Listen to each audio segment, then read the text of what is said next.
Good morning, Intenders. Good morning. Welcome and welcome back to Morning Intentions. Today is Thursday, April 9th. Thank you for joining us today and every day. This week has been eye-opening for me, not only because I think we cracked the case on if you spot it, you got it, which is basically just ignore it. You helped me clear up my thoughts around projection. Okay, I have something to add because I don't want us to go on until we all get clear about this. Let's say you have someone in your life, they know how to push your buttons. They do something that just irritates you. Now, some might say, oh, well, you're just projecting your irritating behavior onto them. If you spot it, you got it. And you all know by now, I say, nope, that's not true.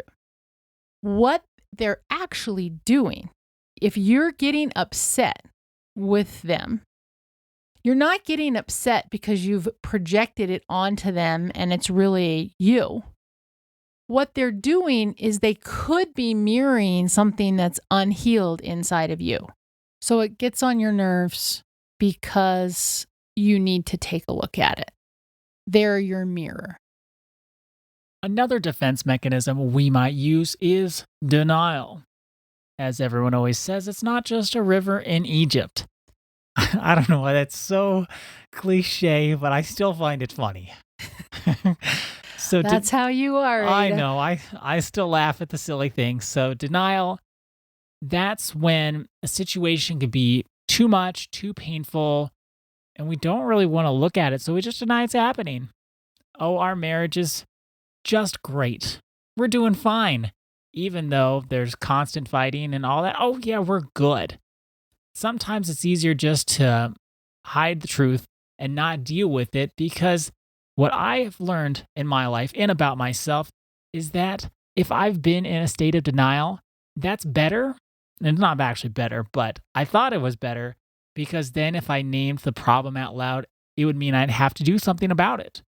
So as long as I was in a state of denial, well, I could just go on my not really merry way, but I didn't have to deal with a bigger problem. But of course, denial only works for so long. There does get to be a point. You have to say it out loud. You got to face the problem. And that's the only way change is going to happen. It doesn't work just to put our heads in the sand and hope things work out for the best. It never works out like that. The more we deny, probably the more we're going to cry, because it just keeps going and going and going without any chance of it changing.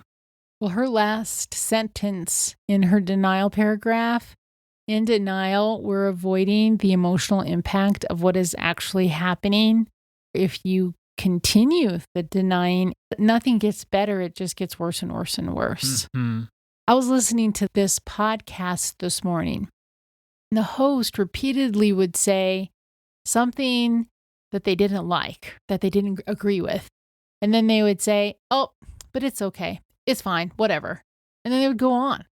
Oh, it's fine. Oh, whatever. I've heard people say that too. So when we were saying, oh, it's fine. Oh, it's fine. That doesn't get me like I'm angry about it. It just gets the hairs on my neck standing upright, because I know, no, it's not fine. Anytime everyone says, oh, it's fine, you instantly know it's not fine. Instantly. If they're going to say that it's fine, or if they say, oh, whatever, it doesn't matter. It matters and it's not fine. It matters and it's not fine. Another defense mechanism that we might employ when we don't want to look at the hard things, we might use displacement. That's when we take out our negative feelings on someone or something else that isn't even the problem in our lives. This one, I hate when people say this, like you had a bad day at work and then you kick your dog. Please, for the love of God, do not kick your dog. Don't displace anyway, but when people hurt their animals because they've had a bad day, that irks me to no end. Please love your little puppy. If you've had a bad day, go and give your dog a big hug. Let them lick your face, jump all over you. You won't have had a bad day anymore. But that's the standard example that I hear over and over again, but I digress in my puppy loving ways. When we have displacement, it is that idea if we have a bad thing going on over here, then we take it out another place. If we have a bad day at work, we may be short and mean to our spouse. We may be snippy with our children. Or the inverse would be true if we are having a bad day at home, we may bring that to work with us. Our coworkers don't deserve to hear that, but it may be easier to yell at people we work with than actually work things out with our spouse. After we got past projection, we're just rolling on with these defense mechanisms. Another defense mechanism we could use is rationalization. You may have heard us talk about this, but we didn't use this big word of rationalization. We just say excuse making. When we make excuses for why something bad was actually okay, or they didn't mean it, they're just having a bad day. We can do that for years to make excuses for other people's misbehavior or our own, but it does get to a point where we can't make excuses anymore. And in fact, the making of excuses just kicks the can further down the road because then we never actually deal with it. I said this last week. The only way to deal with a problem is to admit that we have one. It can feel easier to rationalize and make excuses, but it'll only get us so far, and the problems, as with all these defense mechanisms, they'll just continue. They'll get bigger. And then it'll get to be a point where we can't ignore it anymore. We can't make any more excuses. We'll have to deal with the problem. It's a lot faster, y'all, to start dealing with the problem right away. And by dealing with the problem, one example would be to acknowledge that there's misbehavior going on. Absolutely. And then start from there. If there's misbehavior, there's a problem, and we got to do something about it. We can't push it away anymore. It's so much easier to deal with misbehavior the first time it happens. Start there when the little seeds are small, rather than ignoring it until it becomes a big tree that is a lot harder to cut down.